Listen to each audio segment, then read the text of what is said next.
You just did it. You finally crossed the line. You took the new job. You ended the toxic relationship. You relocated, or you committed to that massive life change you have been sitting on for months. You prayed about it. You sought wisdom. You felt that deep, unshakable peace settle in your chest, and you stepped out in faith. Right now, you are breathing that first sigh of relief, thinking the hard part is finally over. Here's the brutal truth nobody tells you. That feeling of relief? It is a trap. The moment right after a major decision is not a finish line, it's a starting gun. And most people treat it backwards.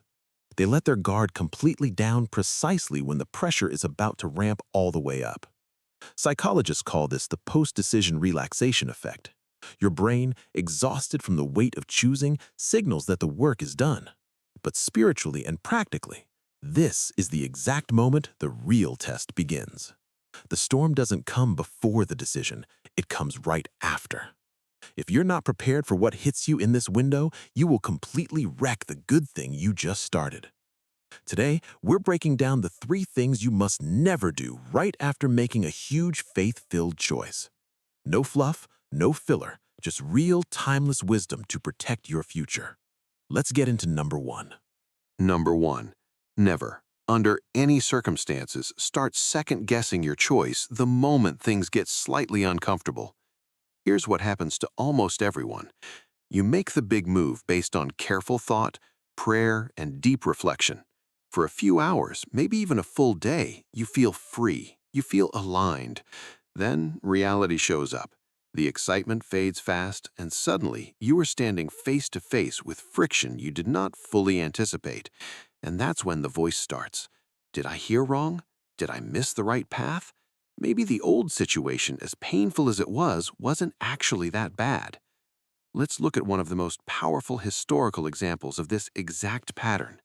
Picture a massive crowd of people, hundreds of thousands, who were miraculously delivered from decades of brutal slavery. They did not just walk away. They walked away with signs and wonders backing every step. There were visible miracles. There was celebration, singing, and dancing. These people were experiencing something extraordinary. But fast forward just a few weeks, they're in the desert. The food supply is low, the water is scarce. The road ahead looks longer than they imagined, and just like that, the miracle excitement evaporates fast and the desert panic sets in hard. They turn to each other and start saying, "We should go back. At least back there we had food. At least we knew what to expect. Yes, we were slaves, but at least we were comfortable slaves." Think about how insane that sounds. They were literally trading their freedom for the familiarity of chains. But before you judge them, be honest, how many times have you done the same thing? How many times have you made a legitimate, well-prayed-over decision, hit the first wave of discomfort, and started mentally shopping your way back to the old life that was hurting you? Friction is not a red flag. Friction is just proof that you're actually moving.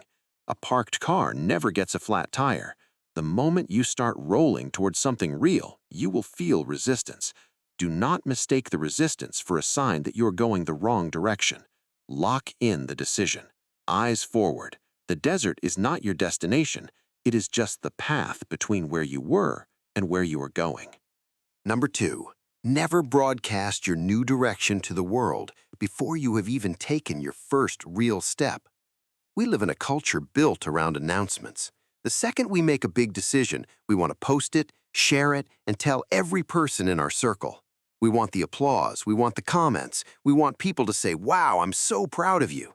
And here's the thing, that rush feels amazing, but that rush is actually working against you, and science backs this up. This is called the dopamine loop. When you talk about a goal out loud, your brain releases a small but real hit of the same reward chemical it would release if you actually achieved the goal. Your mind starts to treat the announcement as a mini accomplishment, and the dangerous result? Your motivation to do the actual hard work quietly drops. You already got part of the reward without doing any of the work. This is why so many people make big announcements on January 1st and are completely quiet by February. Talking replaced doing. Now add the social consequences on top of that. There was a famous story of a young man who had a powerful vision for his future, a clear picture of where his life was heading, of leadership and influence that would one day impact thousands. But instead of sitting with it, protecting it, and letting it mature, he ran straight to the people closest to him and bragged about every detail. The result? Jealousy, resentment. His own brothers could not stand to hear it. His big mouth took a legitimate future and threw his entire life into chaos for over a decade. He had the right vision, he just used it at the wrong time with the wrong audience. When you make a major pivot, your new direction is a seed. Seeds do not grow stronger when you expose them to harsh conditions before they've taken root. Keep your head down. Protect the vision. Do the quiet work. Let your results be the announcement.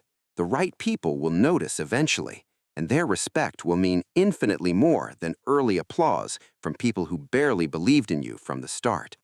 Number 3, and this might be the most subtle trap of all, never isolate yourself from your wise inner circle right after you make the transition. Here is why this happens so often.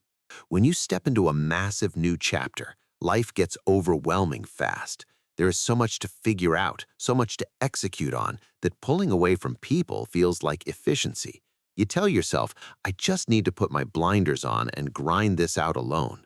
You stop showing up to your community. You stop checking in with your mentors. You go completely dark, and it feels disciplined. It even feels noble. But here's the cold, ancient truth. The lone animal is always the easiest target. When you separate yourself from your pack in a moment of transition, you do not become stronger. You become the most exposed version of yourself. The mental burnout accelerates because there is no one to help carry the weight of the pressure. The blind spots multiply because there's no one watching from a different angle. And the smallest setbacks hit harder because there's no voice reminding you why you started. There's a timeless principle that says one person can be overpowered, but a group of 3 bound together is nearly impossible to break. That's not just motivational poetry, that's a battle strategy. When you enter a new chapter, you need more accountability, not less. You need people who love you enough to say, hey, there's a pothole ahead, watch your step. You need someone who remembers your original vision on the days you forget it. You need a community that keeps you humble when things go well and keeps you grounded when they don't. Pride and busyness are the 2 weapons that isolation uses to cut you off. Do not let either one win. Quick reality check before you go. If you just made a big decision, write the date down. Mark this moment. Remember 3 things. Do not look back when the desert gets uncomfortable. Do not brag to the crowd before the work is done.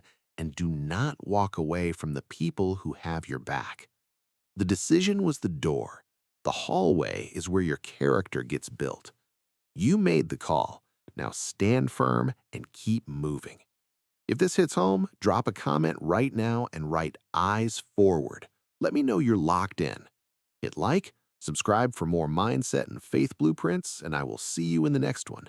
Stay sharp, stay wise, keep moving.